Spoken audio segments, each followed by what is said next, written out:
Ladies and gentlemen, please welcome your host, Mr. Sidney Groundwork.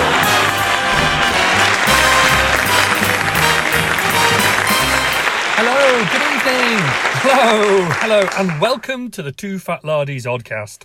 After the last few shows on the road at Southampton and then at Salute, it's great to get back into the studio and, to be honest, return to the less hectic surroundings of the sofa of contemplation, where I'm joined yet again by the Richard and Judy of the wargaming world, Nick Skinner and Richard Clark. Gentlemen, welcome home to Lard Island. Well, thank you very much, Sidney. Which is which? I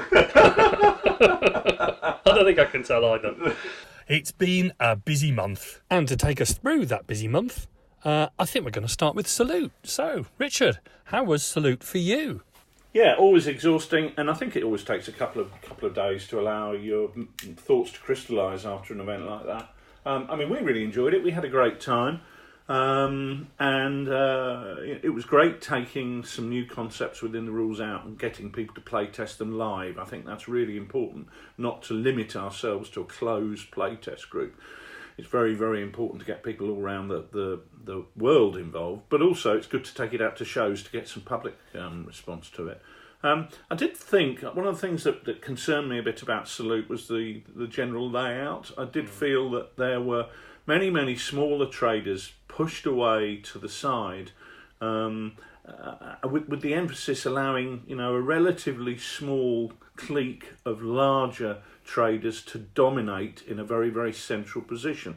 Now, obviously I realise that people paying a lot of money for stands want to have it in a good position, but if you disperse traders generally in a more homogenous manner throughout the show, big ones and small ones alongside each other, you would tend to find that there was no prime position other than right by the front door, I suppose, but that people would be moving around the whole show. And there were some traders there who I'd only seen for the first time, a bit like you talking about a trader that you'd come across for the first time. There were traders there that I'd never heard of before and who probably weren't doing the trade they'd hoped to be doing because they were in a position that people literally just never quite got that far around the show.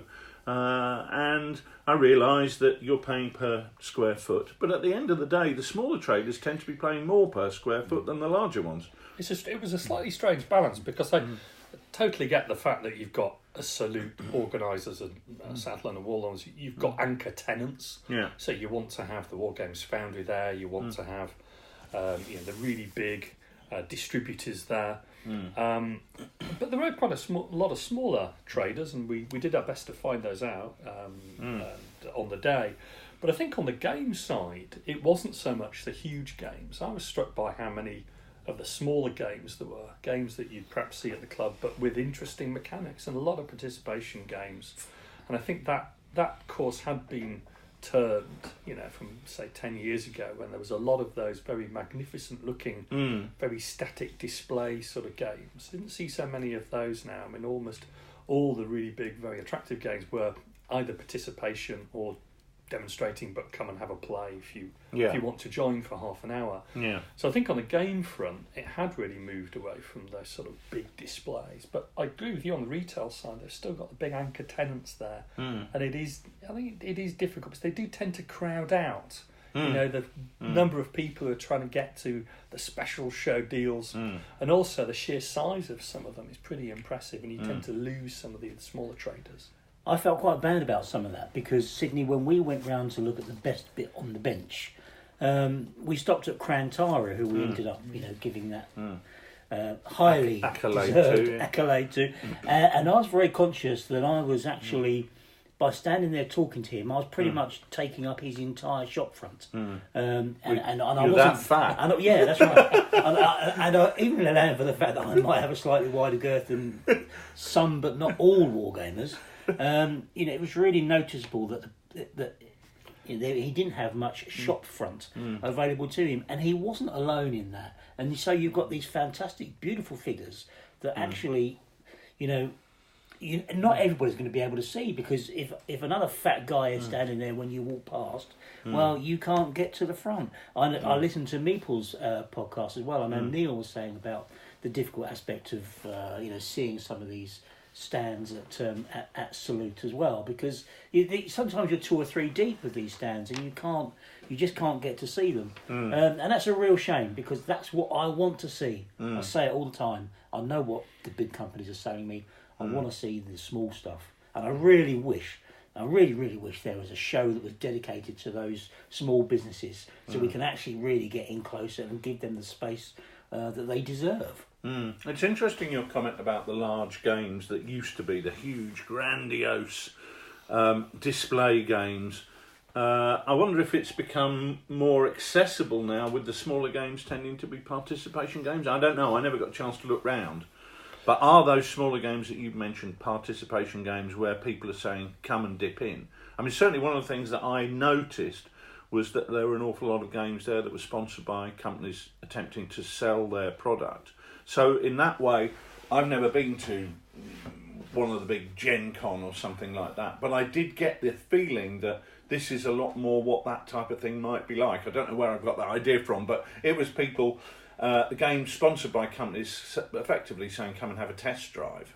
I think there was certainly a lot more participation games than there used to be, I thought, than, say, 15 years ago. I think we used to go around the old Salute, pre-2005, and it was predominantly, I seem to remember, demonstration games, and participation games were in the minority, and now I think that's shifted.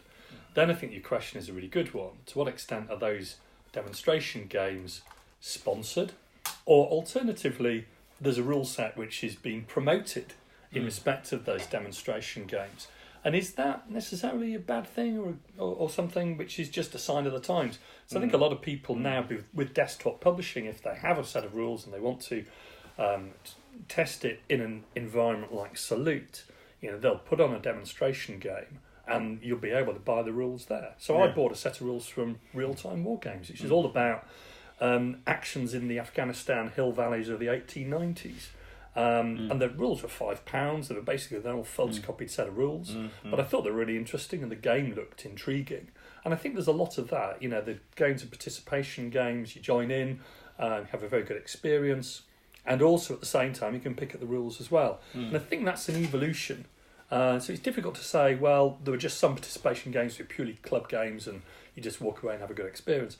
And then to try and separate out the games which are more perhaps product focused, or an element of the game is product focused. And I think we are actually seeing people now more willing to discuss their games with people as they go past their table.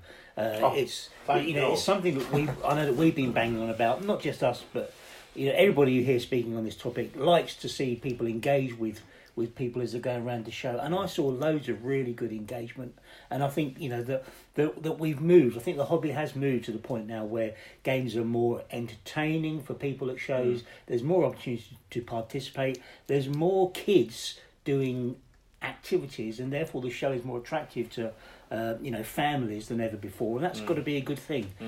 So less of those. I agree with you. I did see less of those massive, well, look at that, somebody's taken 4 years to create a wonderful table. I saw less of that. Who shot J.R. Ewing? But I did see... Do you remember that one? I did see some... What are you talking about? Who shot J.R. Ewing? Yeah. Do you remember that game? Oh, I remember that game. Yeah, I remember that game very well indeed. Well, that was a 1/35th scale game of The Eagle Has Landed, wasn't it? That we saw many years ago when I asked the guy a question. You said, which one's J.R. Ewing? Which one's J.R. Ewing? And I didn't receive a particularly great response. So no, it was interesting. That was in the days when demonstration games were about turning up and actually getting in free with your club and playing a game all day. And you didn't want rude fat people interrupting you and asking you questions about the game, which is incredible attitude and one that shouldn't be acceptable. I was just excited for moments. I thought somebody produced a 1/35th game based on Dallas. Well, it's kind of my kind of game. Sue Ellen, you're a lush. That was many years ago, and I'm. Well, I hope the bloke who did it is listening, because he should be embarrassed about what he did. Well, he didn't know who shot JR, right? Anyway, from the big game shows to another Lard event. So you went to the other side of the country, Richard, up to Lard in the fantastic town city of Durham. How was that? I mean, fabulous. Actually, I really, really had a great time. Durham and Edinburgh Lardy Games Days are a long drive, but both of them are really worth it because you have such a good time. And in the run up to it, you think, I'm looking forward to going, but I'm not looking forward to that drive. But actually, I enjoyed the drive this time. It was quite good. I've kind of worked out the optimum time. There's no point in leaving, lunchtime and hitting that rush hour up the A1 around York. No fun at all. So I left early, stopped off a couple of places that I wanted to see people, dropped in at an All-Star and saw the lads there. Nice. And got up to Durham in plenty of time, and decided to see, if there were any nice pubs in the area and things like that. So had a bit of a wander about, bumped into Matt Slade from Glenbrook Games, and I think apparently somebody told me yesterday he's only just recovered from the experience. Well, we saw the photos of the karaoke bar. Yeah, well, I thought he had a fairly moderate drink, but he apparently felt he should be calling A&E in the morning. But so if you're waiting on an order from Matt, that could be the reason why he hasn't delivered the goods yet. Is that right? Yeah, it could be, but no, it was good. It was good fun. It was a great show, and it had expanded out from the officers' mess in the old yeomanry barracks where they were, and taken on what had been the Bowls Club next door. Bowls Club has shut down, sadly. Apparently, all the members have simply passed away over the years, and it's been taken over by a church who've refurbished it into this fabulous room. And of course, you can move all the seats or pews or whatever out of the way and get all your games in there. So it was really impressive. Some great games.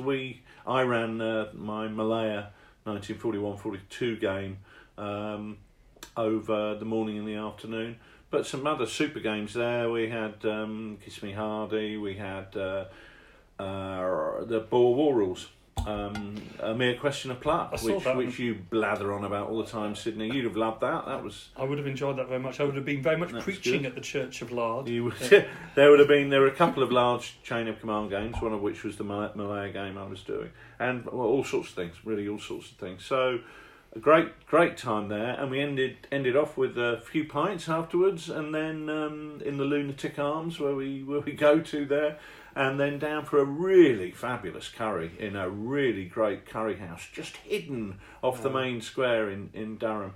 So a really super time, and really lovely to see all the guys up there and just have a general natter and a chin wag.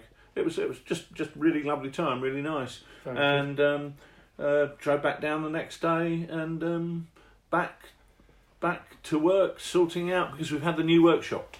So. But I'm sure we'll come on to that when we talk about what's in the workshop. But yeah, Durham was fabulous, really good. We'll come on to what's in the workshop in a moment. But before we do that, we should have a big shout out for another Lard event at GothCon, which I think took place over the Easter weekend. In Gothenburg, in Sweden. Gothenburg, in Sweden. I was meant to be going there, and I said to my wife, "Oh, by the way, I'm going to Gothenburg for Easter." She said, "How long for?" I said, "I'm flying out on Good Friday and coming back Easter Monday." And she told me that wasn't the case. Is she border control now? Yeah, and it wasn't the case. I wasn't allowed to go, and it was just a shame because poor little Richard, the Penguin Lardies over there in Sweden had come out of their little igloos in force and rushed down to Gothenburg and did a fabulous job. In fact, we can go via the benefits of Penguin Vision all the way to Sweden now and hear from some of the guys there. I should point out that the sound quality actually is, I think there's a technical word for it, but we'll use a more polite one, which is pretty shoddy. Unfortunately, the guys are obviously recording a live convention, but I thought it'd be nice to hear what they had to say, because I thought what they had to say was really interesting. So apologies for the sound quality all the way from the large igloo where GothCon was being held. But hopefully it will give you an insight into what was going on.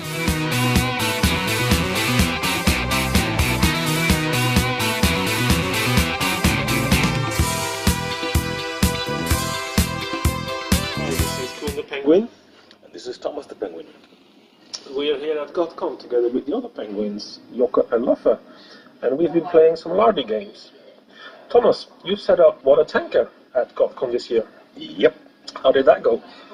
I'd say it was a success. We had about 40 people attending the games, all told, and I know a couple of people bought the rules in PDF format while they were at the conventions.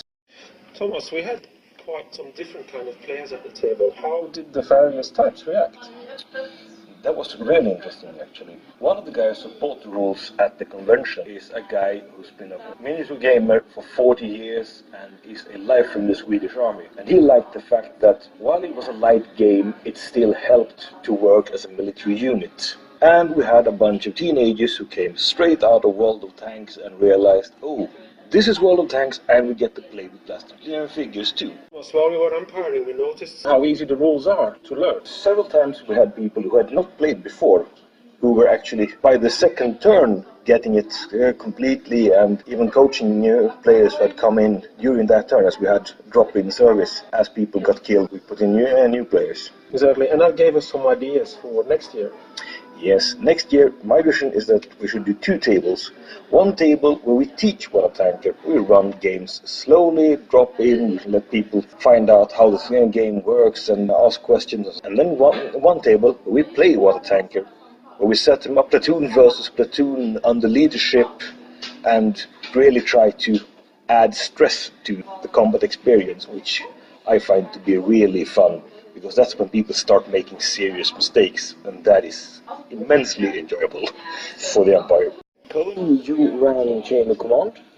Yeah, we have a bit of a hardcore following at GothCon that expect us to set up a game, more complex game, usually Chain of Command every year. This year we chose an early war battle to go in with the 1940 handbook, and we took a battle of part of the Battle of Ypenburg, one of the airports around The Hague, pitching German Fallschirmjäger against Dutch troops, quite untested and untried Dutch troops. And I thought that went quite well. And we had various types of players, some with experience, some inexperienced, but all had fun, and as usual, they were going on their own by the third phase without having much help. So yeah, I think again, Chain of Command as usual was a good success as well. And do you have a vision for next year? Yeah, we were discussing all sorts of visions, as you remember, Thomas, or maybe not, because we got into quite a lot of whiskey. But we were discussing some stuff around Operation Sea Lion, but also Aim and Amor, where we were talking about how was there a way to set up fighting going on different floors of the fortress. But maybe now, in the cold light of day, the morning after, that vision is becoming slightly more unrealistic. But we'll see what happens. We usually tend to come up with something interesting and fun. So, and speaking of visions had while drinking whiskey last night. And unrealistic visions. We decided we want to run a Scandinavian Lardy Games Day. Exactly, and we're thinking of calling it Frozen Lard, to stay in line with other Lardy days. And we're thinking about this fall, when it starts getting cold, so the lard stays frozen. We have some ideas how to do it, but a lot is still open to be settled. But we'll be looking into it more seriously, and we'll be coming out with more information as and when it's available. So in all, we can say it was a successful convention with lots of games, lots of whiskey, lots of fun. And we hope to see some of you at next year's GothCon. Or even better, this fall at Frozen Lard, so we can see you again next year at GothCon. Yep, bye. Bye.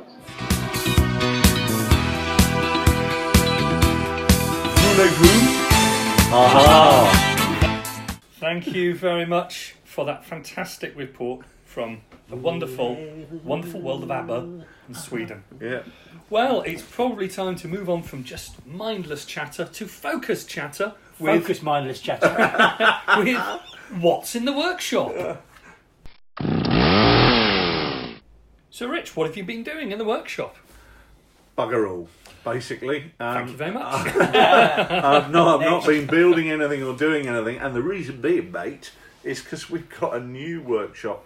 And so what I have been doing is moving 10 tons of half-finished projects, semi-started projects, flock, static grass, blah-de-blah-de-blah, into the workshop, getting my vice on the bench and really just trying to sort out all the bits and pieces that I've collected over 40 years of wargaming, and some of it really was all the way back from the 1970s, mate. It was that there are a few blasts from the past. There were a few blasts from the past, yeah, absolutely. So I've been in the workshop an awful lot, but sorting it out rather than actually achieving anything. So, moving on, because that's really boring. But so, Nick, hopefully you've been doing something more exciting. I've been doing a couple of things. Been working on a factory.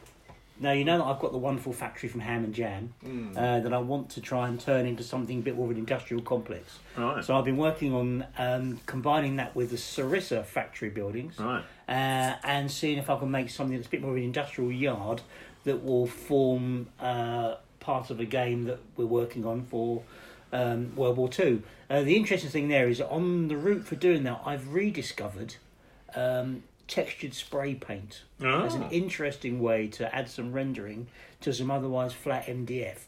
So Homebase or your local DIY store will sell this textured paint, which is designed to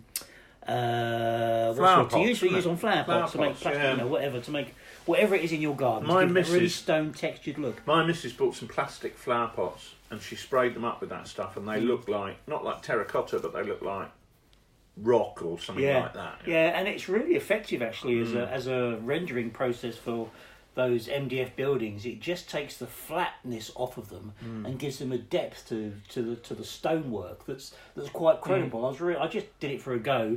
I remember doing this many years ago when I was making some terrain, because I can imagine if you're making a terrain board, spraying it with this is a really effective way of getting some roughage onto the surface. So Got to have your roughage, mate. You've got to have your roughage. So that's been really quite interesting, quite good fun to do, and also making up the signs for the factory. I've just decided what it's going to be. It's going to be a wart cream factory, because obviously these are strategically important objectives in the middle of the table.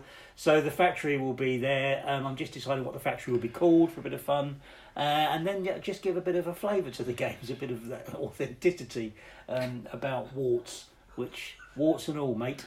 So that's been good. I've also been pushing out the recce boat again. Still doing more work on recce. More stuff for me to blow up. Yeah, well, I've been pushing it now into the household cavalry and looking at their recce units in the Market Garden campaign, and struggling to find the right toys in 1/48 scale. I like 1/48 scale stuff for my World War II, and so Tamiya do a nice Daimler Dingo, which I've made with some stage, which looks really nice. At the moment it's just sprayed green, waiting for me to finish it.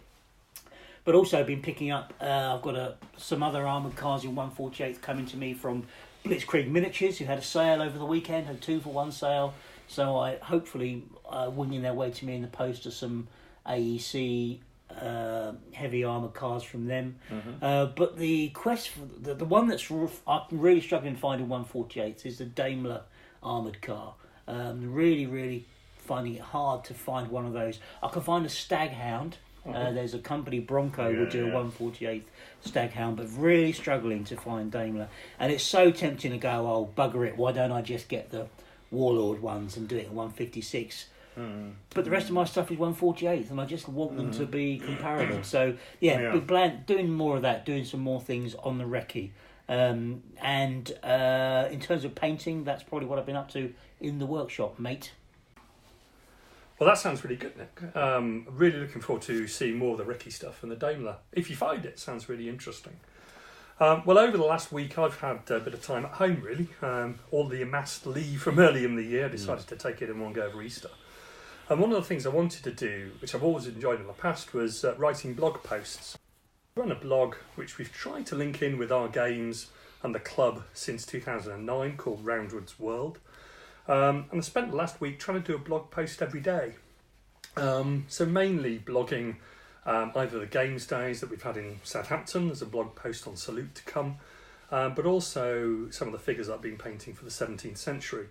And it's made me wonder about the use of blogging in wargaming, because I think a lot of the social media work that we've done has been on Twitter. It's not been on blog posts. And I think things like Lard Island News, which was a big sort of series that we worked on over the years, was really a series of blog posts.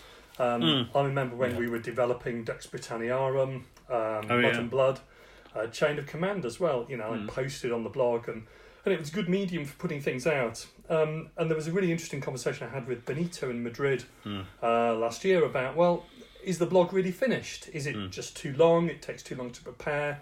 Is the world now moving towards social media, Twitter posts, 140, 280 characters?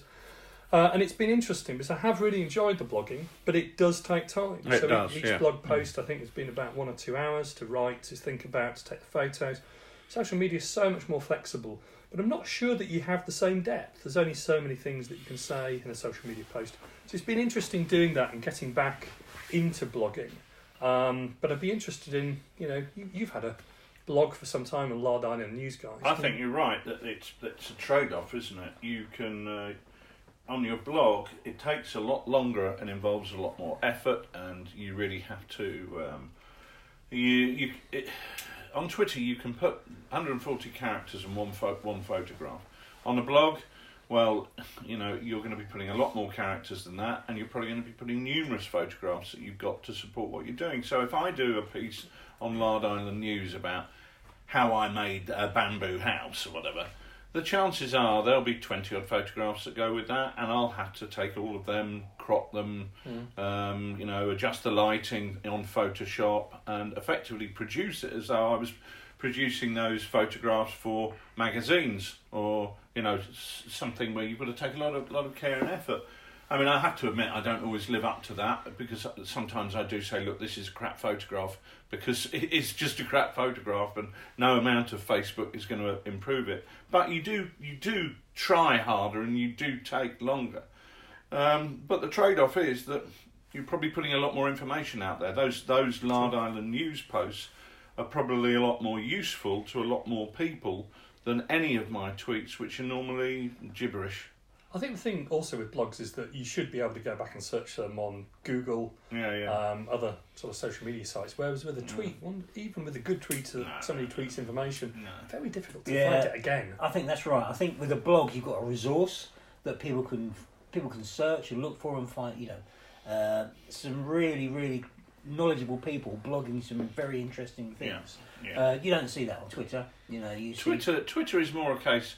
It's more Twitter is a pub you go to have banter with your mates, and occasionally say, look at what I bought, or look at this, and the rest of the time you're making fun of people because they're too tall, too short, too fat, too thin, too whatever, just generally having a laugh and making fun of your mates, as you would do in your local pub.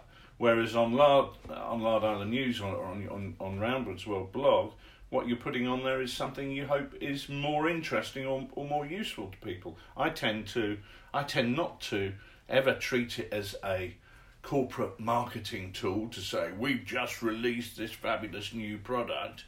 Most of my blog posts are on there saying, oh look, I made this model the other day. I mean, I probably posted more posts talking about Sarissa's products than I have talking about TooFatLardies products, because I tend to buy the Sarissa wooden MDF buildings, but I also tend to like to do them up, and I think they're quite interesting projects. So I think you should keep doing your blog, Sidney. It sounds to me like you've been having a bit of an existential internal dialogue going on there, so you should definitely keep your blog going. You've got to fight for what you want, Sid, and all that you believe. I shall certainly be doing that, even in costume as well.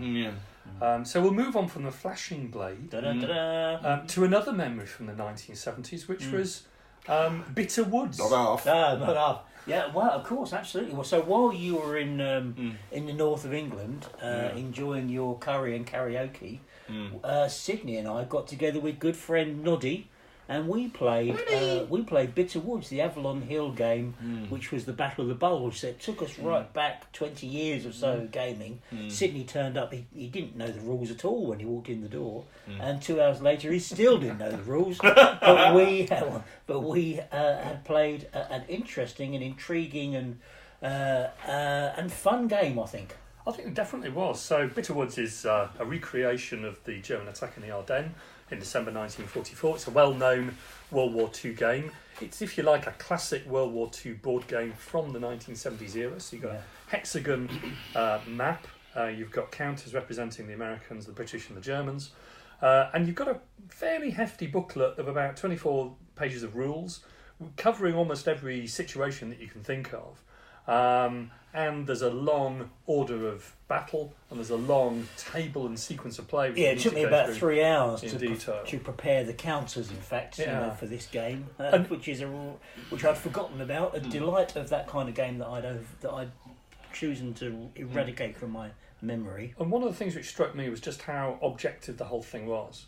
So you could do anything as long as it's been permitted in the rules, and the rules covered everything. There was no sort of largesse or flexibility really about how you did different things in any game term. And coming from a wargaming background, and especially the sort of rules that now have evolved into the 2019, 2018, not just TooFatLardies rules, but a lot of other rules, it had reminded me of how sort of objective and inflexible and channeled, the idea of warfare was in that sort of board game environment. Not a bad thing, but you're very much in the mindset of the creator, because you can only do what the creator said, because otherwise you're breaking the rules. Well, let me give you an example of why I think that might be the case, and I think it's all down to the hex.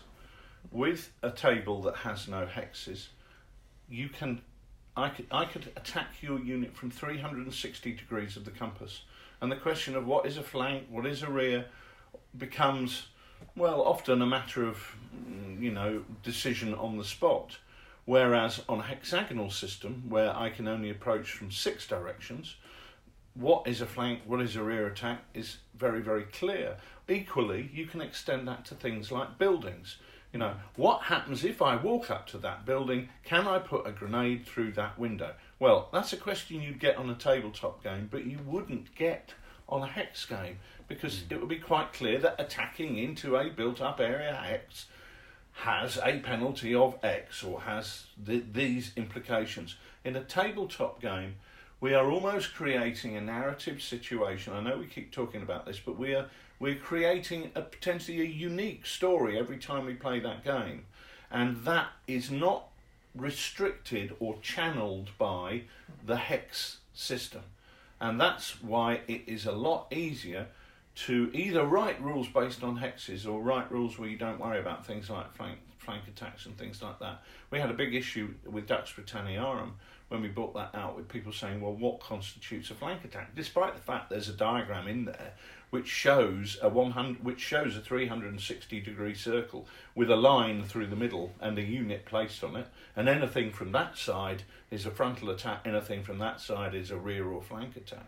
But even so, Saga, which was a similar period covered at the same time, they had a situation where you just simply ignored flanks. It was just an attack by that unit on that unit. It was irrelevant which direction they came in. It's a lot easier to write rules if you're prepared to ignore questions like that. And hexes allow you to not ignore questions like that, but they allow you to avoid questions like that, because you don't need to be quite so precise. Yeah, I don't think we should get drawn into a debate about the pros and cons of hexes in games necessarily, because that's a completely different question. Yeah, well, that might be a big issue for us. But actually, in this game, the experience that we had, it gave me a game that I enjoyed playing, but not the game that I wanted to play. What it was really good at was showing me because it's a big, it basically covers the whole of Belgium, it's Bastogne right the way up to Liège almost. Right, sure. And that whole push through, it gives you a really good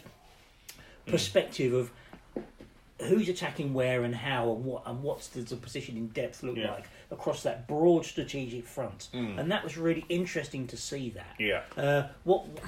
So you can you could see the US airborne rushing to the front. You could see the gap that was in the line that they were rushed up to fill. That was really quite interesting. Where it fell down was on the individual actions, where individual actions come down to ratios of attack factors. So whether you've got 14 hexes, 14, well, you can only have 3 units stacked in a hex, but you have to count up all the combat values of those, and it's a 2-to-1 fight or a 3-to-1 fight or a 4. And it seemed to me that to get any kind of meaningful outcome, you had to have a really odds really stacked in your favour, which was very difficult to do. And just the sheer difficult nature of using fat fingers to pick up tiny card stacks without knocking over all the little hex stacks that were around them drove me nuts. Having said that, I really enjoyed the game. It was great to have Noddy and Sid round for it. Yeah. We had some lovely jam and scones, which were I did see the which scones. the highlight of the Yeah, they did look good. and we would have, and we had a turnip for the winner. We did. And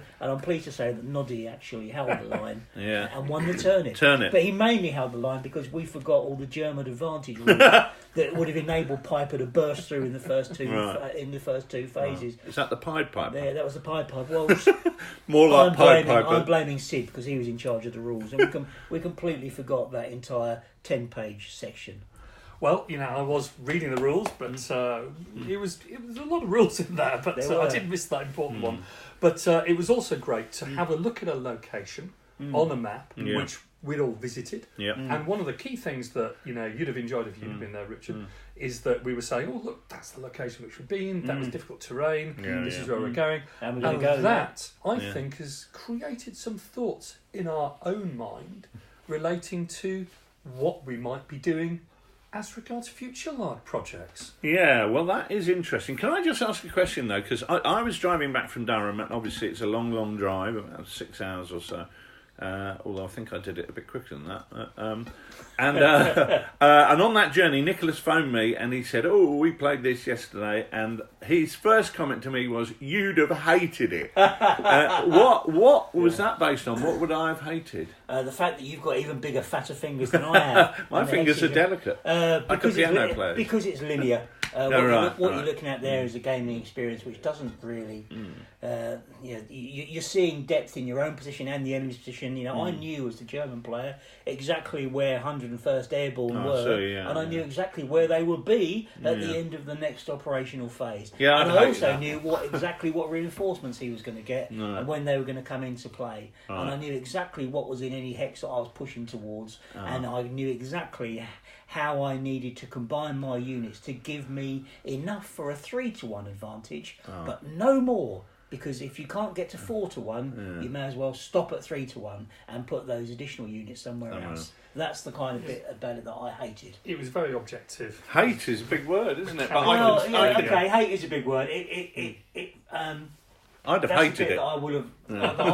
It's the bit that caused me some frustration, and you would have hated. Yeah. Okay. Well, funnily enough, the thing I do like about that type of game is the visual aspect of it, because I love maps, and as you know, I collect maps, especially Second World War maps, and we were looking at one yesterday of Bastogne, funnily enough, in 1 to 25,000, and looking at an attractively drawn, shall we say, for want of a better word, or attractively detailed map, and playing on it does give you that big overview picture that you like to think this is what the general would see, but actually it doesn't. It doesn't give you that at all. It gives you this is what God would see. Yeah. And as a general, the information you would have on your beautifully drawn map would be extraordinarily patchy. It did do a good job of creating that operational feel. Yes. Yeah. That operational sort of environment that you'd like to think existed. Yeah. And it did create order out of, what would be a fairly messy tactical operational situation or chaotic battlefield fragmentation. You did get a feel of the whole of the campaign. Yeah. But it's a trade-off, like so many games. Well, it's a trade-off. It did two things. It made us want to play it again. So we're going to come together and play it again. And maybe if you're not off on your travels, you can join us for that. No. And secondly, it brought the three of us together. And after the game, we went out and had a fantastic curry at my local curry house, which was really top notch. To be sure. To get lagered up. I had a couple, but the lads were driving, so no. I'm not coming to that rubbish then. But while we were thinking and playing the game, we were thinking about locations, and we were thinking about challenges, and we were thinking about doing things with pressure of time, which made me also think about a new aspect of Lard, which would be, I'm going to call it Lard TV. Lard TV. Well, do you know what, Sidney? It's amazing that you're so perceptive, mate, because this is a big plan that we've been hatching. What a coincidence. It's remarkable. Your reconnaissance. Clearly, you found us out. Yeah. Well, Lard TV. what's your Lard TV like? And I'll tell you what my idea of Lard TV is. They might be similar. 72 inches. It's Lard TV. Well, Lard TV is a programme that we want to do. One of the things that we've done, as you know, is we've had Lard Island News, where we like to update people. One of the things I do on that often is do blogs about I've made this terrain, and people will... What usually happens is I'll bump into somebody at a show, I'll be running a game, they'll say, "How'd you make that house?" And I'll go, "Oh, all right, I'll do a blog post on that." And we thought, well, how do we take this a little bit further? How do we move things on? And one of the reasons that we've been working so closely with the guys at Beasts of War, or whatever they're called now, on tabletop toasters or something, OT, on tabletop, hello, something, no idea, is being able to run games and do whole games for people to watch and enjoy. And that just takes a battle report and makes it something better, enhances it. And we thought, actually, having been over with the beasts for a couple of years, we thought, well, we could do some of that. Not necessarily as good, probably a lot more rubbish, but at least we could do some of it. So we thought, well, it would be great if we started something called Lard TV that allowed us to do several things. I mean, Nick, for playthroughs of games, you had a lot of thoughts on that. Yeah, well, I'm really keen to do more playthroughs of games. We know from feedback on our own YouTube channel that the relatively small range of games that we have available for people to view on there, on our own TooFatLardies channel, we want to do more of those because they're fun to do, and they're a great way of showing people how the rules work, and also showing people how they don't work, because we often get them wrong. People are very good at pointing out the bits that we missed out in these games, or what we forgot to do, and that's really helpful and good fun too. So we want to do some playthroughs of all our rule sets. Actually, the whole range. We've got a growing product portfolio of games. The idea is that it gets us playing them again. We did one.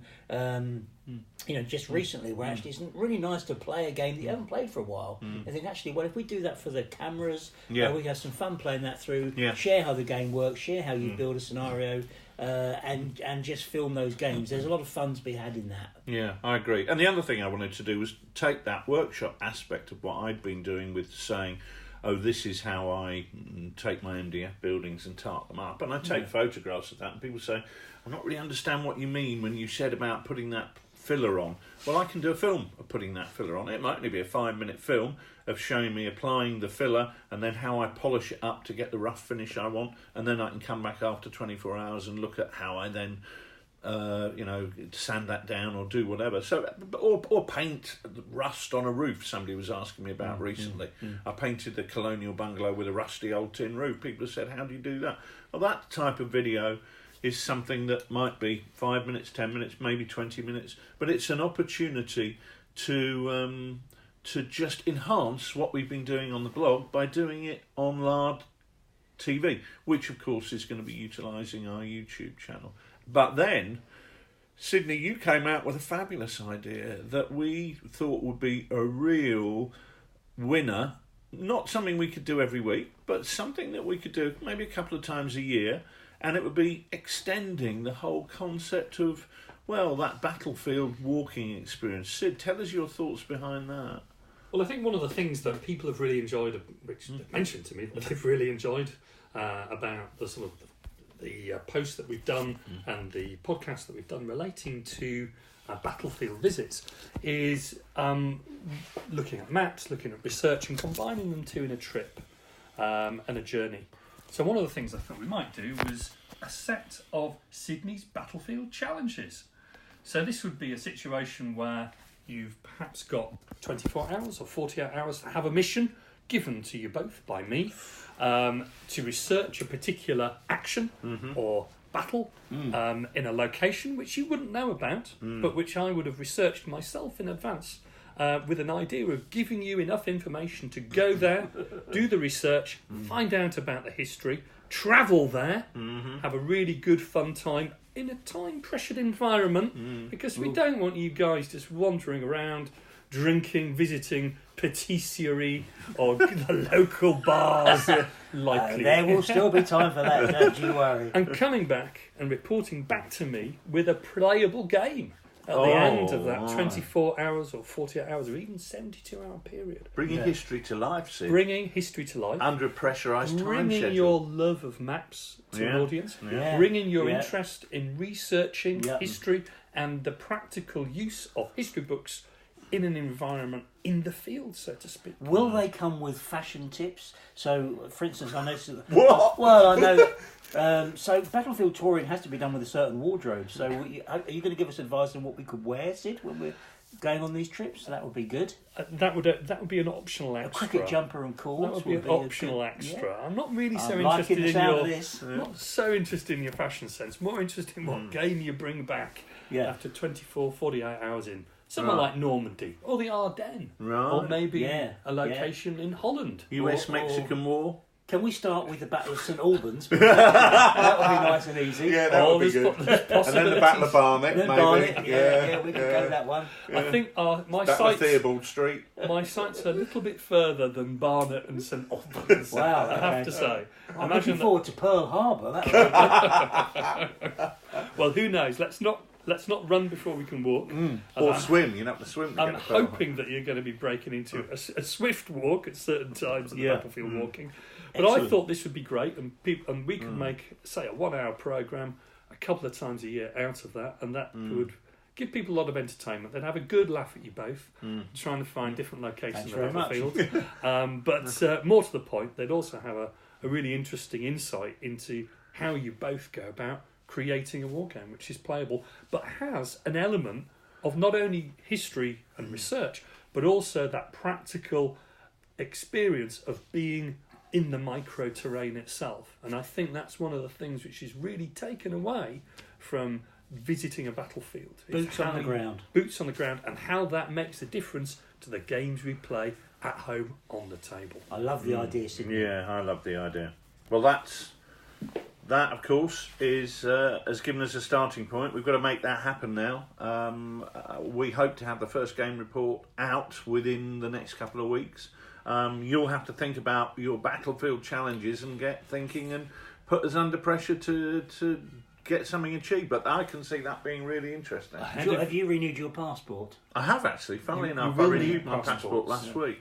I'll alert the appropriate authorities as well. No, No, don't. That's not the thing to do. Can we parachute in? Halo. Then I can avoid my passport. My helicopter is on standby at your disposal. Wow, excellent. Well, there you go. Good, okay, Exclusive use of Sidney's chopper. Yeah. Not for the last time. And of course, the important thing to say about Lard TV, is that it won't replace the Oddcast. The Oddcast is still very much central to what we want to do. So this is a safe and established platform now, I think, for us. Yeah. And we want to, have fun doing it, and we want to keep doing it. Yeah, very much so. And on that note, we're going to leave the workshop and all our plans for Lard TV to move on to our big issue. Ooh, big issue.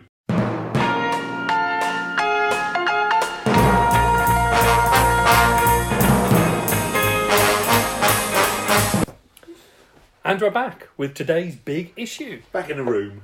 So I had an email just before an email just before Easter from Jan in the fantastic Dutch city of Amsterdam, one of my favourite places in Europe. I know a song about that. I'm sure you do. And Why is it one of your favourite places in Europe, Sid? it's just a fantastic city. It's just got great Drugs art and galleries. prostitutes. I don't actually bother with that when I go. You don't bother with you don't bother with I'm more drugs. interested in the canals and the art galleries, I've got to say. Right. And the tulips, of course. Yeah, of course. And flowers. I digress, because Jan wasn't interested in tulips, flowers, prostitutes or drugs. Well, we don't know that for sure. Well, it wasn't in his email. Okay. And certainly in Jan's email, he said he was really interested in record keeping in war games. And he said, Sidney, great fan of the Oddcast. Please keep up the great work, keeping those two other half-wits in check.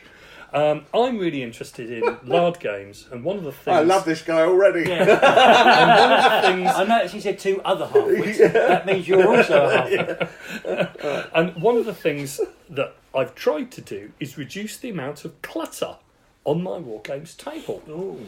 I enjoy keeping track of casualties and status, but I want to keep my table as clean as possible. What suggestions do you have to help me in this challenge? Well, Jan, that is a really great question, and we've had a number of thoughts over the years about that.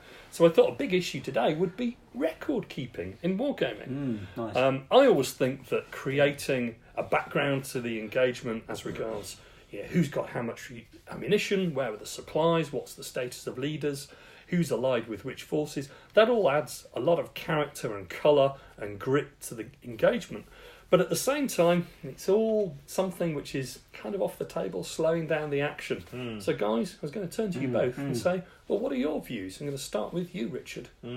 Record keeping is an interesting one, isn't it? And if you go back to probably where we all started in the hobby, with things like the Airfix magazine guides to wargaming, things like their Napoleonic rules and their American Civil War rules, you used to have, and I think this was true of so many rule sets at the time, WRG as well, I think, you used to have this thing where one casualty is 36 men, so you might do 25 men casualties, but it didn't remove a casualty unless there'd already been 14 casualties applied to that unit already, at which point you did away with the figure. The magic 33, one man that's equals right. 33 men. I know some rules use 36, some rules use 24. It's interesting actually, if you look back at Kriegspiel, the way that they do it is that their firing effect is in points values, and that affects troops in different ways. So if you had a half battalion firing and they did 10 points worth of damage, 1 point infantry in 3 ranks is 5 men. So that would be 50 men you'd killed with your 10 points of damage. Yeah. But if they were British infantry in 2 ranks, 3 points is 10 men. So your 10 points would be 33 men rather than perhaps that's where the 33 comes from. So it goes right back. Yeah, it does. The skirmishers, 2 points is 3 men. So your 10 points would be 15 men. So you'd be killing 15 skirmishers rather than 50 men in a 3 deep line. Yeah. So this whole idea of counting figures goes all the way back. Although actually, the way that the Kriegspiel used to do it, if I'm remembering this correctly, is you had effectively a cribbage board where you kept note of your casualties, and if the target that got fired on tipped that over, whereby you removed half a battalion, the half battalion would come off that unit that happened to be the one you were firing on at that moment, and it didn't affect all the other units that you got to get the cribbage board up there. Yeah, it rings a bell. Yeah, very strange system. So record keeping, of course, was something that that was there at the genesis of the hobby, and then certainly was there in the early days of our being in the hobby. And then we moved on to things like Principles of War. Do you remember playing Principles of War? Yeah. Where you used to have a roster for your whole army, and each unit would have, I don't know, a point value, whatever it was, 1 to 10. I honestly can't remember what it was. Yeah, I remember 9 being a crucial number. And you would, as your units were shot at, you wouldn't remove figures from the unit on the table. You'd mark it off on the roster. Yeah. And so part of that, the intention behind that, was to establish a fog of war. So your opponent might be shooting at your unit and thinking, I'm sure I've done a lot of damage, but you would never know the exact status of your troops. And I don't know whether, if at certain points, the value of what your unit could do was reduced or so on and so forth. But that record keeping was there, taking that and keeping it off as an aside on a piece of paper. But I mean, that's just a sort of historical reference to where we were, and I think rules have tended to move away from that and go towards, these are rules in general, go towards either single figure removal for skirmish games or base removal for larger games. Yeah. Now, base removal is a great thing, but I was talking to a friend of mine the other day who's working on a set of Napoleonic rules, and he said the problem is with removing whole bases. He said, if you remove a base and it's worth 120 men, that's probably reasonable in that period of time. But can you really have a set of rules where the only amount of damage you're ever going to do is either no base or 1 base?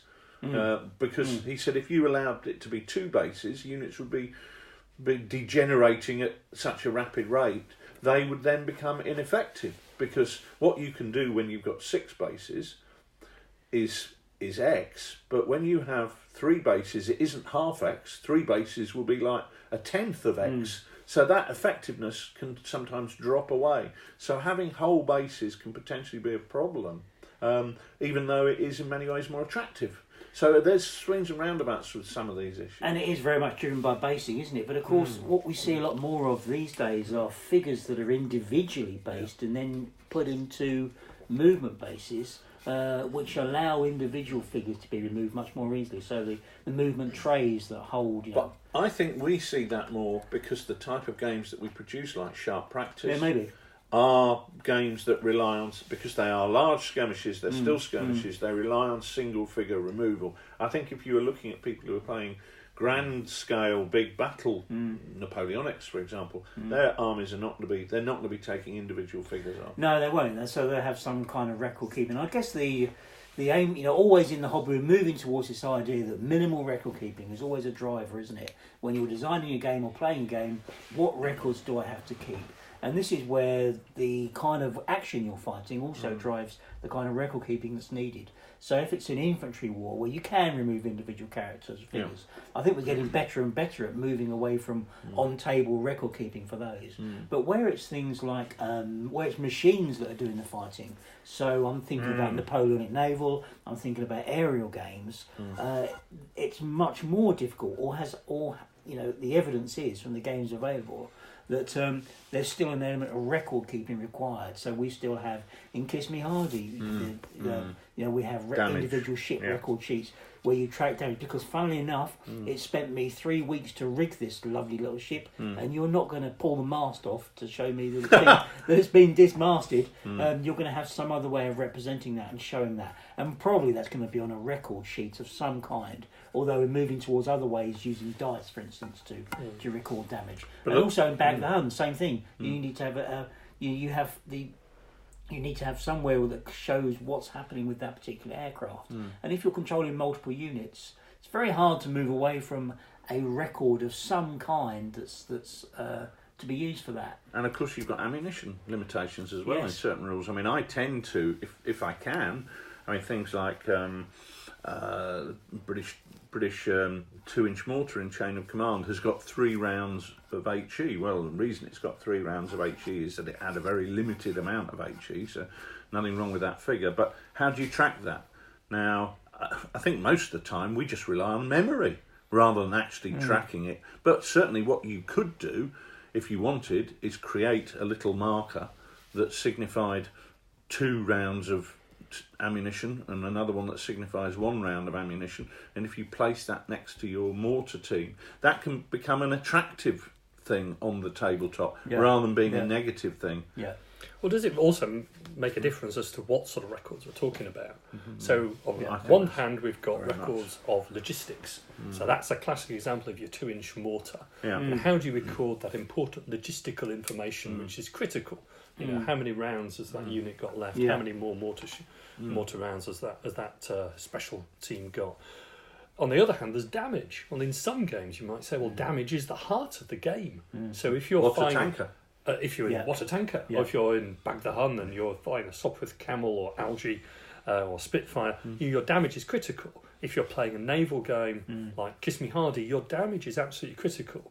You want to record that because the damage is really the game in a lot of ways. And of course, there's a morale element as well, but the damage is absolutely exponentially important. On the other hand, in some games, like the larger games like Grande Armée or Pickett's Charge, the casualty removal or Dex Battalion, the casualty removal is going to be a key theme, but it's not only going to be the only theme of dislocation of an army, because you've got command and control and you've got leadership. And one of the things I always have problems with is trying to separate out those different sorts of record keeping. Because I certainly think I'm of the view of not removing figures from the table, because I don't feel certainly in a larger scale game, if you've got a regiment or battalion which is fractured in the Napoleonic battle, I don't think the scale of the area being taken by the troops necessarily goes down. It probably increases as the stragglers sort of develop. One of the things I used to really dislike about some of the 80s and 90s games is that, my battalion's been routed. That's great. I've got a bit more space to be able to move my figures now. Those inconveniences of those troops who are wounded or shattered or scattered around the table, they've gone. So I think it possibly helps us in working out what record keeping we've got, to think about, well, what are we trying to record in the first place? Well, and also part of that is what do gamers want to be able to say about their units. So, for instance, in naval games or aerial games, what's the current state of your weapon, your tool, your toy that you're using? Because you could say, for instance, okay, well, this is a fighter plane. It's got it's got a value of 12, and each time it takes a hit, it goes down to 11. But you don't look at a fighter plane and say, well, its current value is 5. No. You want to be able to say its engine's on fire, the pilot's been hit, the instrument damage. You want to be able to give it a kind of feel for that. So the way that damage is recorded reflects what you want to be able to say about that situation on the tabletop. We discussed that a lot when I was working on a set of World War II naval rules, which never saw the light of day, called Hello Sailor, which was all about moving away from that hull damage, gunnery damage points, because let's face it, the captain would not say, I've got 27 hull points left and I've lost 42. He would be saying boats have been destroyed. He'd be saying my ship is listing 5 degrees to port, and my main gunnery control is out. My anti-aircraft pom-poms have been knocked out, and I can't raise the engine room. Yeah, he'd be talking in very, very different terms, and that was a game that we actually sent out to a number of World War II naval gamers, and they loathed it because they felt a lot more comfortable with hull points and damage points. Now, that's fine. I mean, I think that's a case of people being comfortable with what they're used to, and there's nothing wrong with that. We all like what we're used to, but it is a very valid point, and I think in terms of that's not a case of how you're actually physically representing it. That's how you are representing it in games terms, though, isn't it? It is. It's the language which you're using. So the whole points are an abstraction, aren't they, of damage control systems being damaged or high officer casualties. So, for example, that if we're talking about that ship being, losing its main mast, maybe the way to do that is to not pull the mast out, but have a little model of a mast lying next to it with the, sails being dragged over the side or whatever. Well, then yes, potentially there are 10 different masts you could have on a 3-masted ship, and what do I have? 10 different models? No, you're right. I think there's a lot of attraction in trying to sort of help Jan out with his question. I think there is a lot of attraction in your solution, Rich, of creating small, visually attractive things to add onto the tabletop. Logistics markers, maybe damage on masts, or your plane's on fire and there's a cloud of smoke coming out behind it. Or I've used the thing with these shattered bases. The same size as the original location of the unit, but actually you replace the unit with a shattered base, and the shattered base just stays there and obstructs the battlefield going forward. Many more options now than there ever were before on that. That's right. But equally, you're talking about duplication of effort, though, aren't you? If you painted a battalion in good order, you then have to paint a battalion in bad order. But no, you don't have to now, because you've got multiple unit bases, which means that you can just put a different base on there, which actually you can have them in a different formation. You could do that. Yeah, I suppose so. I take both sides now, and I think that there is a duplication of effort. It's a question of how you want to replicate record keeping on the tabletop, if at all. Yeah. And if you want to recreate it, there's a number of different ways. Well, I think in my mind's eye,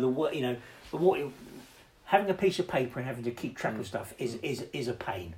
So we constantly try to move away from that. Yeah. What you tend to replace that with is on-table markers of some kind that shows the situation. So, for instance, shock markers. We use them a lot. We use it just things like the force morale sheet as well. Yeah. I mean, what we've done, and nobody that I have come across has ever said, I don't like having this force morale tracker on the table. And the reason for that is you just try and make it look quite attractive.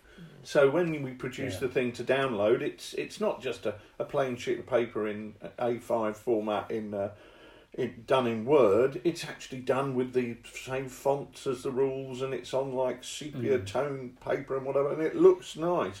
But we use that. We use lots of markers for things like tactical units in chain of command. We use units who are on Overwatch. We've got sharp practice with units who are presented and ready to fire. Units that have fired and are unloaded. For example, the easiest solution there is using K-POC or cotton wool to put that in front of the unit. Not only is it easiest, but it's also visually attractive. It looks like the unit's just fired, just deliver its volley. So are some of these things problems? Well, certainly one of the things that I have had people comment on is when we use small dice to represent shock on units. So are there other ways of doing that? Well, a friend of mine, Steve, who lives up in Cambridgeshire, he used to get coins and he'd put a number of rocks on it. So maybe he'd have a coin with 3 or 4 rocks on and another one with 2, and if you get to 6 points of shock, he'd put them next to the unit. Nice idea. Well, that's right, but it's utilising little ideas like that. Now, so, for example, another friend of mine had a system where first fire bonuses, once he was playing a big battle game, and each unit had a little man who was waving a rifle or something, and once that unit had fired for the first time, that little man was taken off. It wasn't a real man, it was a figure. So the cleverer systems move away from paper and start to use something which actually, when you look at the game, doesn't look out of place. That's right, enhances it. So how do you do... Well, a lot of people make things like shock dials. You go to people like Warbases, Charlie Foxtrot. They make the dials which allow you to clock up the amount of shock, and those can look beautiful. I mean, I've seen First Corps. If you're doing World War II, First Corps do a range of resin casualties. So dead men, wounded men, or whatever. Yeah. So you can stick one of them to the top of that, texture the base, and there you've got a little, wounded figure which doesn't look out of place, but it's got a little dial on it. 6 points a shot. But you can also use those same casualty figures to tell the narrative record of the battle as well. So when a figure is killed, you can replace him with a dead figure, and there's something really quite powerful about that in terms of the narrative. I agree with you. There is a friend of ours up in Birmingham, Alan, Big Al, the maker of Spectacular Terrain, Alan Sherwood. He in his big Stalingrad game, he had loads and loads of casualty markers, which every time a figure was killed, he put one down. And it's quite poignant. It does make you think, because our war games can be quite sanitised in terms of dead men are simply removed, never to be seen. Whereas in the game he was doing, you could literally see the progress of the battle by a trail of dead. Which, it's important that sometimes we don't lose sight of what we're doing. So we hope that that's given Jan a few ideas of how we like to keep track of record keeping in our war games, and I think that our message possibly is there's loads of different ways of doing it, but trying to make sure that whatever goes onto the tabletop is in keeping with the game. And I think that that's probably been one of the things that we've all enjoyed doing in different regards. So, Jan, I hope that was useful. And at that point, it's probably time to get up off the sofa and make our way to the library.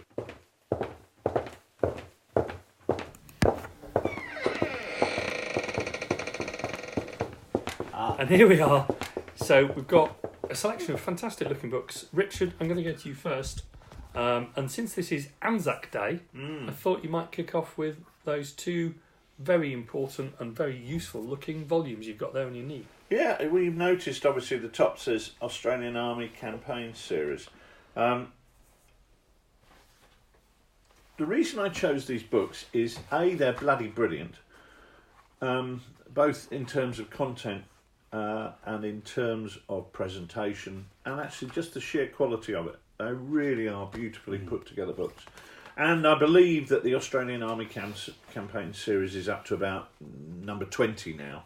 The ones I've got here in front of me are on Malaya, which I've been reading with regards to my research for the Far East. And another one I've just got, which was their very first one they did actually, was the Battle of Crete, which is a project I'm keen to move on to in relatively short order. Why have I picked these books? Well, I have picked these books because one of the things I find incredibly frustrating is what we're doing in the UK with museums and our military organisations when they are looking at presenting their history, tend to be aiming at, it seems to me, tends to be aimed at school parties of 7 and 8 year olds. So when you go into museums now, you push buttons and you get ridiculous quizzes, and you have to do jigsaw puzzles, and you put the pin the hat on the model. What hat goes with this? And you just think, well, I'm sorry, but this is a complete dumbing down of our history. And often you'll go. I went recently to the Ox and Bucks museums in near Blenheim, Woodstock.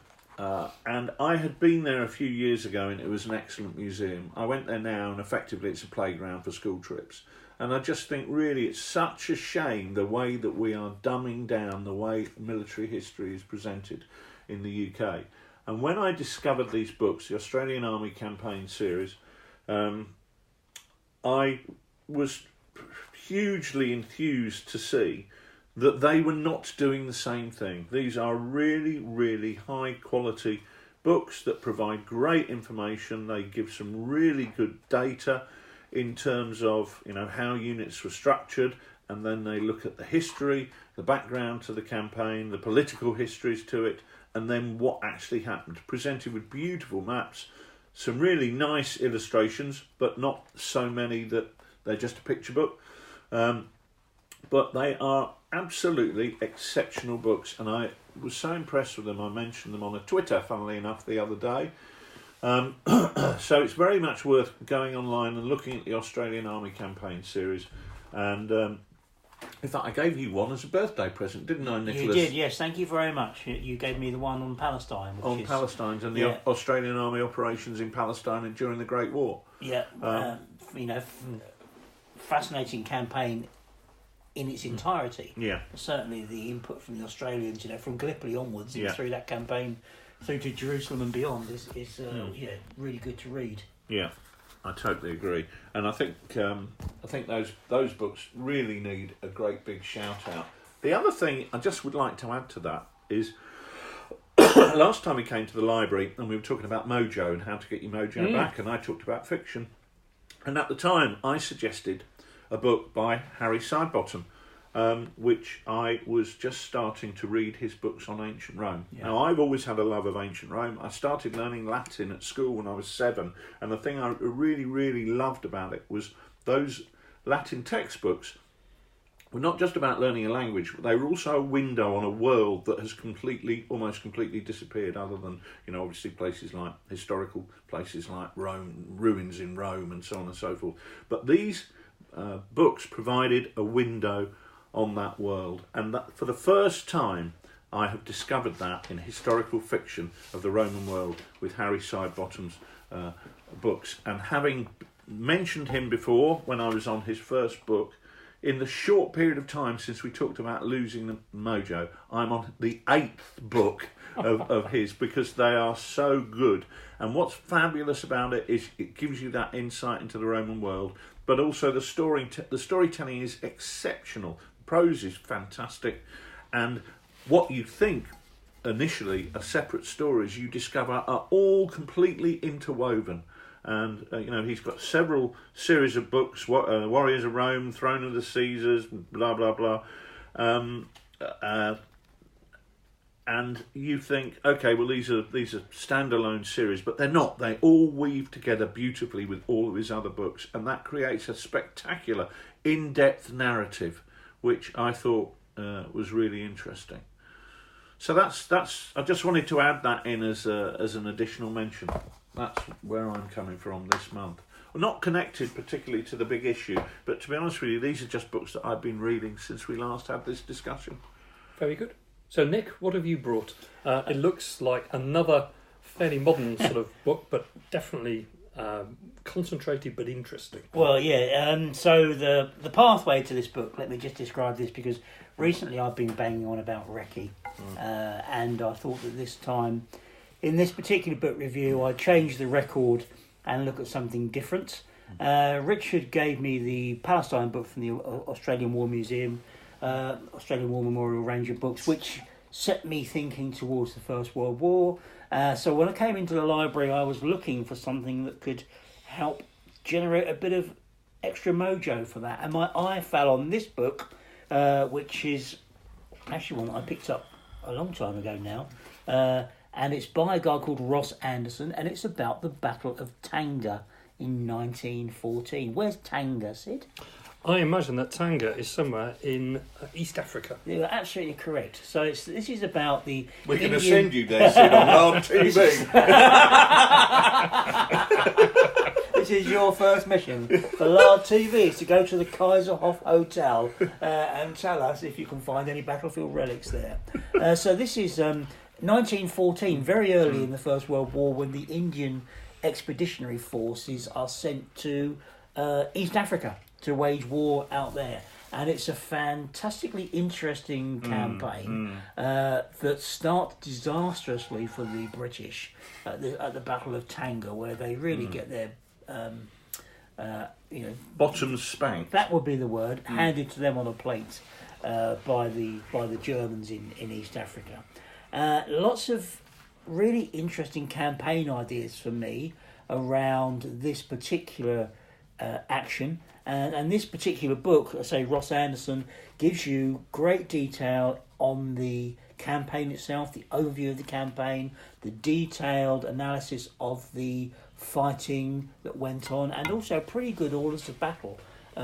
So it's a nice contained volume that gives you everything you need to commit this battle, this campaign, to the tabletop in some form or other. And it's got good diagrams, lovely photos taken at the time, and it's, I would recommend it to anybody who wants to get into the First World War in Africa. I'm looking at this in terms of using it for, if the Lord spares us, rules, to do some figure top games with those, because one of the things we'd like to do with Lard TV is get some different games out there that we can share with people, but also turning this into a campaign. We've been doing Discord campaigns again recently. Just finished a fascinating partisan based game which showed us a lot on so many levels that we can't go into now, but this is another great campaign that would lend itself nicely to that kind of analysis and format. One of the interesting things as well is that I've seen that the guys down at the I've got to get the name right or I get killed because they nag me when I don't. The Devon War Games Club in Exeter, not the Exeter War Games Club in Devon, is they've been doing Chain of Command First World War, Great War Chain of Command, using the same Leto Vorbeck forces, German Askaris with their Rugger tribesmen allies against British King's African Rifle type troops, and those games look fabulous. I mean, they look great. So there's numerous levels you can do it at. I mean, it is in many ways it is the ultimate petit guerre. It is, and it reminds me also, one of the things that also I find attractive, it takes me back to some of the early games that we did with Will McNally, based in East Africa. So there's a kind of throwback to my own youth. When he discovered the source of the Limpopo. I remember that game too. That's a really nice intro book. It's basically, a battlefield in a book. The whole thing is in there. £16.99 it says on the back, although that's a few years ago now. But great book. Ross Anderson, The Battle of Tanga, 1914. There's something really attractive about a single volume, isn't there? A battle in a book, something which contains all the information you need on a particular battle or campaign. And it's funny you mentioned Tanga, because my book is a book which I have had for a while, but I've dipped into again over the last couple of weeks and really enjoyed. And it's another battle in a book, although from about 300 years earlier. And it's also featuring a petit guerre. And this is a book written by a member of the royal family. Is that a cake? Really? The Duke of Edinburgh? It's not the Duke of Edinburgh, no. It's Prince Charles. It's the 17th century equivalent of Prince Harry. But it's not Prince Harry, it's the Prince James Duke of York, who as a young man was definitely the darling of the whole of England. He was a very dashing character, and after his father was executed, he served with the French army in France and in Flanders. And he wrote a memoir, which is called, perhaps unsurprisingly, The Memoirs of James II. And that was published in the 1960s by Chatto and Windus. And the subtitle of the book is Took him a long time to get it published, didn't it? His Campaigns as Duke so of York. So many rejection letters.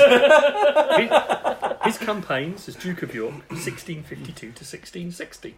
And there were 4 translations of his handwritten memoirs, 2 in French and 2 in English. Now, why are these interesting? Is it just me blathering on about another 17th century book? Good question. They're really interesting because James, Duke of York, was a senior figure in the French command, in the French Royal Army command.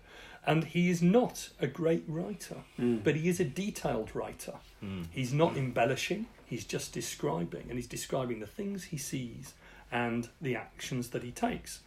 And he's a senior commander, but his memoirs are full of things about supply, movement, how armies tracked other armies, the use of roads, the importance of scouting, forage. The guy is obsessed with foraging, and that's because the French Royal Armies were had a predominance of cavalry. They had dragoons, they had horse, they had cuirassier, they had Croatian horse. He is obsessed with foraging for food for his horses because he can't stay still. His army cannot stay still because after 2 days, his army, his horses will exhaust the forage. He has to keep moving. He's like a shark. If he can't have his horses eating, he has to keep moving. And the book is a gem. It's filled with stuff like how he actually manoeuvres, how Turenne, who's one of the royal commanders, and Condé, who's one of the leaders of the Fronde, who then the insurrection against the French Regency, and then Condé joins the Spanish, how they march against each other. And it's full of details as to the fact that before they fought, there was typically a period of negotiation when you would try and get the other side to come over, or forces to mutiny, or alliances to break. And it's a really interesting and fairly lengthy book about the context of warfare at that time. Now, it is quite heavy going because he relates locations and calls them names that you then have to sort of have a map of France in front of you and try and find out where the different armies are. It is well translated by a guy called A. Lytton Sells, who gives some very useful footnotes about who the cast of characters in the book are. And there are some cracking descriptions of battles. There's one of Blenau in 1652, and there's the classic description of the Battle of Les Dunes, the sands at Dunkirk in 1660. But as a description of how you fight a war and one man's view of fighting that war and what you worry about when you're a commander, it's really interesting and quite different to a lot of the accounts of the English Civil War, which is kind of taking place at the same time. And it brought me back to our discussion that we had earlier in the year about reconnaissance and amplifying that with thoughts about movement and in particular supply. The guy isn't so much interested about the actual fighting. It's almost as that's been pushed down to appropriate professionals, or basically mercenaries or enterprisers. But as a man who has to keep his army in being, it's got a lot to recommend itself, and has things not just for the 17th century, but I'd say anything before state armies, so ancients and medievals. So that's the memoirs of James II, his campaigns as Duke of York, 1652 to 1660. So if you want to read something great about a member, a fairly at that time illustrious member of the British royal family, James, Duke of York, his memoirs is worthy of a read. And I see that it's a pink book, which is not a colour you often see on War Games shelves, so more pink books to be encouraged, I would say. Definitely the dust cover is in pink, and I can see that there are 10 on Amazon from £6.40. So I got probably none left by now. No, that's right. Maybe long enough on that, but definitely worth a read. Not the easiest of reads because you definitely need to have an atlas or a map. Or a computer open by the side to work out where the hell this guy is. But you've got to do that anyway, surely. I mean, I would never read a book, military book, without a map. Excellent point. A really excellent point. Really worth mentioning. I really recommend it. I really have enjoyed it. It's kept me active on the train for the best part of 2 or 3 weeks. Foraging. Not as much as James. That's called robbery, mate. That's Constantly on the move. That's right. Yeah. Let's stay in our library chairs while also on the move. We've got things to mention about people doing Lard things all over the world. And I'm going to kick off with that, if I may. I got contacted by Andrew France, who's one of the great friends of Lard in the States. Andrew is responsible for running an absolutely amazing sounding event called Pickett's Lard. And Pickett's Lard is being staged at Gettysburg, Pennsylvania itself, on the 4th of May. And when Andrew described what he was doing, I just couldn't think of a better location for a game of Pickett's Charge, or indeed basically any American Civil War game, than the field of Gettysburg in Pennsylvania itself. So Andrew, all of us here wish you the very, very best of luck with that. That sounds like a really terrific event. It's held at the St. John's Lutheran Church, just minutes from the Gettysburg battlefield. Andrew has organised a full slate of Lardy games planned for the day, and those staying until the Sunday will be treated to guided battlefield walks. Details can be found on the TooFatLardies forum and also on the Lard America Facebook group. Andrew, very best of luck. I know you're planning to make that an annual event. There can be no better place in the American continent to play a game of Pickett's Charge than the battlefield of Gettysburg. I think you're right, and it's worth mentioning that I've met Andrew. He's a really nice guy, shared a few pints with him, and he is a ranger at Gettysburg. So if you're getting a tour with him, you are getting a tour with an expert and a jolly nice chap as well. So very best of luck to all my American mates over there who are going to be enjoying that Lardy Games. I think that sounds absolutely fabulous. Well, slightly after that, not long, the 19th of May, I'm going to be at Partisan. I think you're coming with me, aren't you, I'm going to be there too. Testing the axle of the Lardmobile. And we're going to be running our Malaya game. Again, carrying on that playtest as we did. Participation game-ish, as we did at Salute. So we'll start playing that, and just people can come along and dip in if they fancy a slice of Far Eastern Lard action. Clap their eyes on your famous jungle, what's becoming a famous jungle now. Well, and then so it's not long after that either before we go to Operation Market Larden in Evesham, which is going to be on the 8th of June. Yeah. So A Deacon again has put together a feast of games. How many is it for us all? I've got my. It's OML 7. I've got my shirt here. Yeah, that's the one. In the packet, it's got a number with the famous OML tractor logo. Operation Market Larden tractor, number 7 on it. So this is the 7th year running, and it's going to be a great day because we're going to. I don't know how many games we've got going, but the usual format is a game in the morning, game in the afternoon, curry and beers in the evening, and so we'll all be playing. Hangover in the actually, morning. you and I are playing the same game in one part of the day. So that's going to be great to see all the gang and have a laugh, enjoy some good quality. Yeah, we've got. It's nice to hear from Aid that we've got a goodly number of newcomers coming along to that. It's in double figures. Again, what we were talking about last time when we talked about inclusivity and the importance of people having an opportunity and knowing that at a Lardy Games Day you are not coming along to meet a big clique of people who are going to make you feel ostracised or like you're not welcome. These Lardy Games Days are there for the very specific purpose of introducing new people to our games, or giving them a chance to play the systems that they've heard about and want to do. You're very much welcome. So that's going to be a cracking day. And talking of cracking days and cracking names, Sidney, I believe you've got news from America. I have, because the Buckeye Gamers are running a water tanker event at the Origins Game Fair at the Greater Columbus Convention Center in Columbus, Ohio, and that is on the June the 12th through to the 16th. Fantastic. Special days, June the 12th, my birthday. Well, so it will be a celebratory birthday water tanker. I have to say the Buckeye Gamers do sound like they probably took part in wacky races. I'd love to meet those guys. That's a great name. Great name. The Ohio Buckeye Gamers. Well, that's good luck to everyone at the Buckeye Gamers. On the banks of the Ohio. Yeah, and hard on the heels of the Buckeye Gamers, not in a wacky races sense, but in their own in an inimitable way. Deep Fried Lard is in Edinburgh on Saturday the 6th of July. Me and Richard, I think, are certainly hoping to be there. Yeah. I'm tremendously looking forward to that. I've got a lot of friends in the fantastic city of Edinburgh, so we will be looking forward to joining them all at the Musselburgh Rugby Club, I think. Yeah, and always great, always a great venue. Really good venue for gaming, and it's got a bar, and no trip to Scotland would be complete without a bar. Very important. And Nick? They set the bar high as well. Just looking bit further ahead now, just pushing into September. Yeah. On the 1st of September is the Hereward War Games show Oh. over in Peterborough.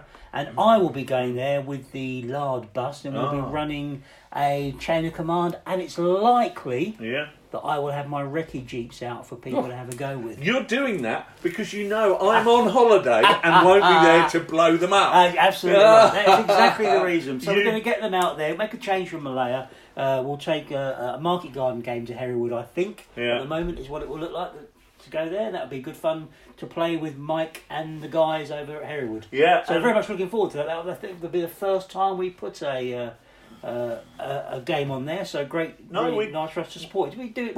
We did First time I've been Viva there. Las Vegas. Okay. We did Viva Las Vegas, the Sharp Practice Slaver release I know game. that, we took that to quite a few shows. I don't remember. I think personally, I might be my first time at Hereward, but anyway, I'm looking forward to that on the 1st of September. Smashing show, and actually, Mike is also talking about doing a posh D-Day game thing in June, which I'll have to find out more about because he's talking about running his fabulous I Ain't Been Shot Mum Omaha Beach game, which wowed the audiences and crowds, no less, at Salute. And it is worth saying on that, which is a bit of a cheap plug, but I Ain't Been Shot Mum is back in hard copy. The boys are back in town, mate. Available as hard copy. I Ain't Been Shot Mum. Spread the word around. Where it all started. It did in many ways, but talking of where it all started, here's where it all continues, because Devon Wargames Group, got the name right this time, will be continuing with the second year running with Clotted Lard in Exeter on the 14th of September. And our friend Bob of the Big Box Game, is going to be down there running that event and making sure we have a fabulous time. We are going down there. We had a great time last year. Fabulous venue. Broken ribs and all. More scones. But great time. And again, more scones. You can never have too many scones. And just to... You can, mate. There's no such thing as a scone. It's a scone. Right. Well, it's a scone. It is a scone. 2 to 1. It's a scone. Yeah. Rather than fight this out, we're going to wrap up. Oh no, let's fight it out. No, there's nothing to fight about. You've lost already. It's a scone. We have one last announcement to make, and it's a great announcement because it's the result of the water tanker painting competition in the Analog Hobbies Painting Challenge, which took place between December and March this year. We had contributions which were really fantastic throughout the water tanker painting sub-competition within the challenge. We had some tremendous A9 cruiser tanks from Ken Riley. Tamsin contributed a really great M3 Stuart. Jasper Orthois did a fantastic Puma, I thought. But the winner with really 3 amazing entries was Nick. And he produced a T26. What, this bloke? Not me. No, not this Nick, but Nick from Germany, who we know from Crisis and is also a good friend. But he also produced a simply amazing Panzerjäger 1, which was just beautiful. Oh, that's such Beautiful. a lovely. And it is a fantastic model that he's created there with the. It's got the crew and the whole weathering on it is beautiful. A beautiful piece of painting and a worthy winner amongst some great... Bloody hell. What make is that model? That's from Warlord Games. Isn't it? It's Panzerjäger. beautifully done, isn't it? Really, really nice. So Nick has a really terrific blog called Moiterize Bunte Welt. That's Moiterei '(s) Bunter Bunte Welt WELT. Well worth a look, in which a lot of Nick's tremendous painting is there. Nick, many congratulations, sir. And we've already been in touch to make sure that you receive your prize. So well done, Nick. What a tanker you are. Yeah, well done, Definitely. Nick. Congratulations. The best tanker. And where can...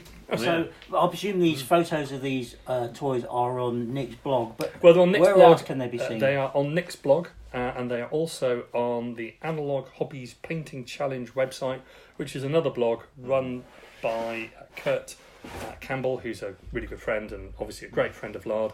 And Nick's contributions can be seen there with a separate entry on the What a Tanker competition. Great, as well. Really good. And there's some lovely toys on there. Yeah, I've seen them and they're stunning. So that's all we've got time for, ladies and gentlemen, for this particular episode of the Oddcast. I'd like to thank Richard and Nick, and of course, no show would be complete without Roger Barraclough and his band playing us out once again. Good night, ladies and gentlemen. Good night. Good night.